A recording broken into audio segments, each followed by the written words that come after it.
galera, beleza? E hoje nós vamos falar sobre independência dos Estados Unidos da América, ok? Mas quando falamos de dependência dos Estados Unidos, tá? Toda poderosa Estados Unidos, eu tenho que entender como é que foi o seu antecedente, o que aconteceu antes, para ficar tudo tranquilo. Eu gosto de falar para os alunos que o processo de colonização dos Estados Unidos não foi nada e não tem nada a ver com o processo de colonização da América Espanhola ou América Portuguesa. Beleza? Tem nada a ver. Tem muita diferença. Mas observamos o seguinte: como é que foi o processo de colonização dos Estados Unidos? Primeiramente, foi feito através de perseguições religiosas. Eu vou ter grupos puritanos que irão percorrer e vir para a América do Norte. Pá! Onde eu vou estabelecer colônias de povoamento e colônias de exploração. Muito bem, eu sei que você lembra disso. Essas colônias de povoamento vão estar na região norte dos Estados Unidos, que corresponde ao território dos Estados Unidos hoje, as chamadas colônias do norte, como Nova Hampshire, Massachusetts, Rhode Island, Connecticut. Meu inglês é uma beleza, mas não tô nem aí, tá? Colônias do centro, onde eu vou ter Nova York, Pensilvânia, e as colônias do sul, que começam com a Virgínia, com a Carolina do Norte, Carolina do Sul e a Geórgia. Nas colônias centro-norte, nós vamos ter um tipo de economia baseada na colonização de povoamento, onde eu vou produzir produtos para a subsistência, onde eu vou estabelecer relações comerciais. Peraí, é uma colônia? Esse é um ponto. A colônia norte-americana, ela vai ter uma certa autonomia, galera. Ela vai ter uma autonomia comercial. Podemos falar que o pacto colonial entre Inglaterra e colônia vai ser um pacto mais brando. Não vai ter tanta cobrança como acontece nos países latino-americanos. Esse é um ponto importante de se observar. Já nas colônias do sul, da Virgínia até a Geórgia, nós vamos encontrar um tipo de colonização de exploração caracterizada pelo sistema de plantation, grande latifúndio e uso de mão de obra escrava. Então, quer dizer, no norte, do centro-norte, eu vou ter mão de obra escrava? Sim, menor. Maior quantidade de mão de obra assalariada. Muito bem.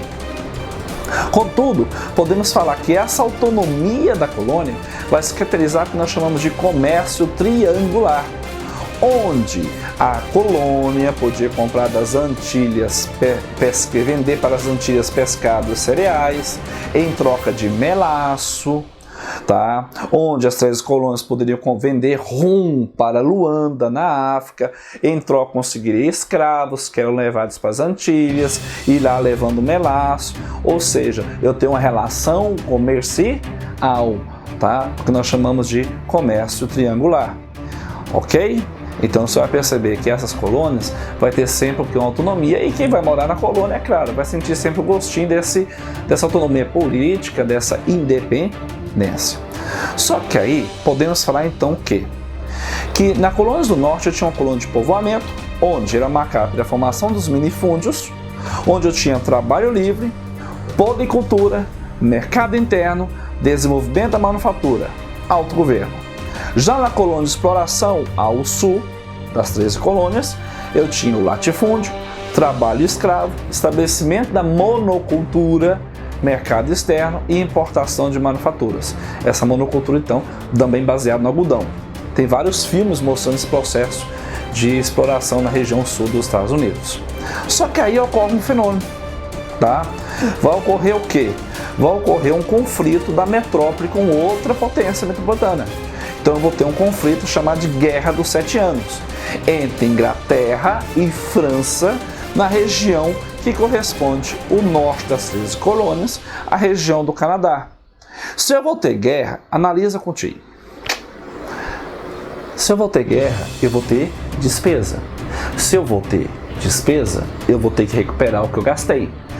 Como é que eu vou fazer para recuperar o que eu gastei? Da seguinte maneira: eu vou chegar na minha colônia e vou aumentar a carga tributária para fazer reposição daquilo que eu gastei. Pessoal, mas a Guerra dos 7 Anos, os Estados Unidos saiu vencendo. Saiu? Não foi os Estados Unidos saiu vencendo?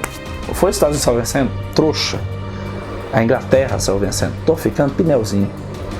Só que aí a Inglaterra vai fazer o quê? Desculpa aí, voltando. A Inglaterra vai fazer o quê? Aumentar a taxação de impostos. Aumentando essa taxação de impostos, meus queridos, ela vai criar em 1773 a chamada Lei do Melaço. O que estabelece a Lei do Melaço? Elevação das taxas do melaço, proibição da produção de ferro e tecidos. Você acha que os colonos vão gostar? Não. Mas não é só imposto que vai chegar nas 13 colônias, não. As ideias libertárias, as ideias que vêm do iluminismo, entre elas as ideias de Montesquieu, de John Locke, Rousseau, Voltaire, Companhia Limitada, até do liberalismo de Adam Smith, vai chegar aqui nas 13 colônias também. E isso vai começar a chegar no processo de incomodar as elites metropolitanas e atiçar o coração do colono. Em 1763 vai surgir então o ato de proclamação. Nesse ato de proclamação a Inglaterra vai falar o quê? É proibido o acesso de colonos ao Vale do Rio Ouro. Já começa a ter o quê?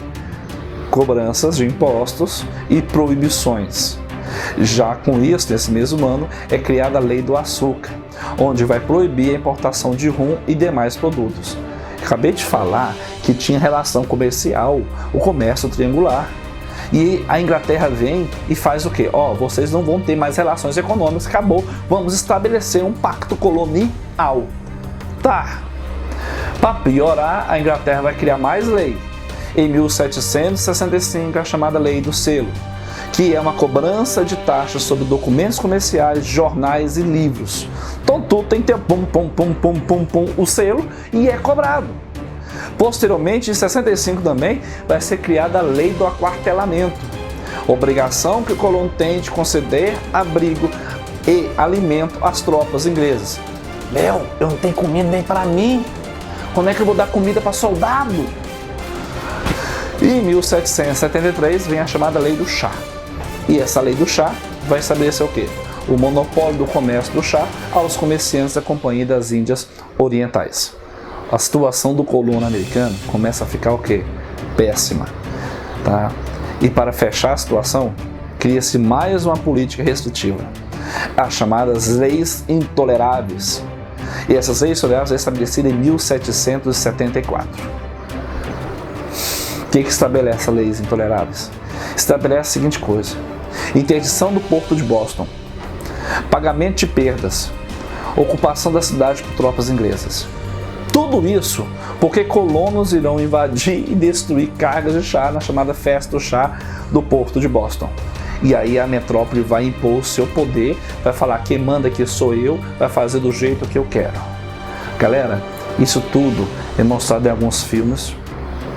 Tem um filme muito bom, Patriota, muito legal, para mostrar a guerra de independência dos Estados Unidos. E alguns jogos, tá? Você que joga Assassin's Creed, tá? 3. Mostra muito bem isso, ok?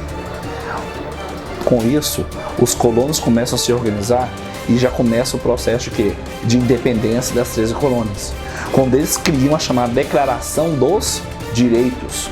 E essa Declaração dos Direitos vai ser um documento feito com insatisfação contra a política metropolitana.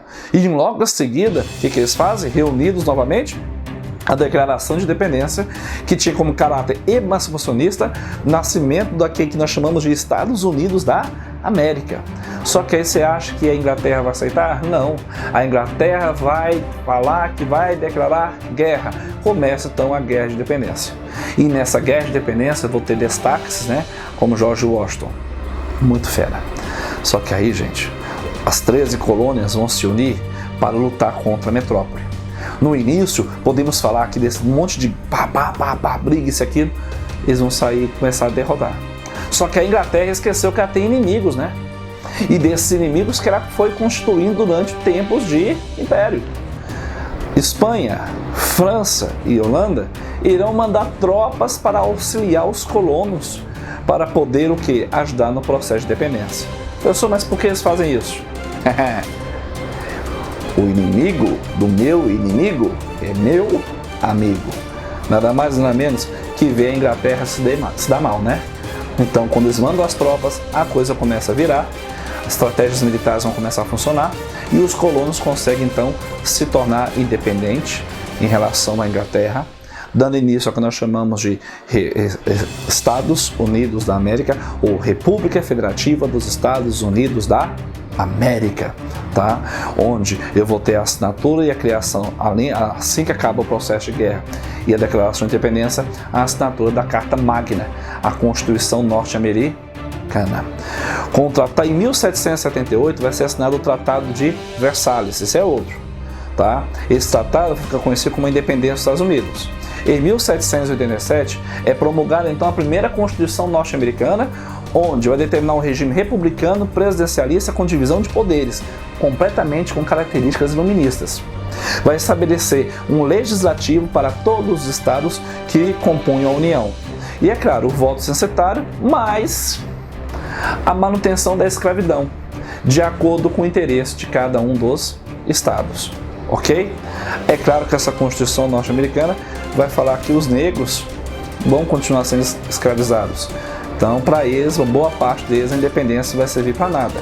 Já quando falamos dos povos indígenas que habitam a região dos Estados Unidos, a independência representou perdas e afetou seu modo de vida. Porque logo depois da independência, o que acontece? Ocorre o que nós chamamos de marcha para o oeste. Galera, e é isso. Por hoje é só. Foi um prazer dar para você. Não esqueça de dar o seu like, se inscreva no canal. Dúvidas? Estou aqui. Porque história é o quê? História é fácil. Fui!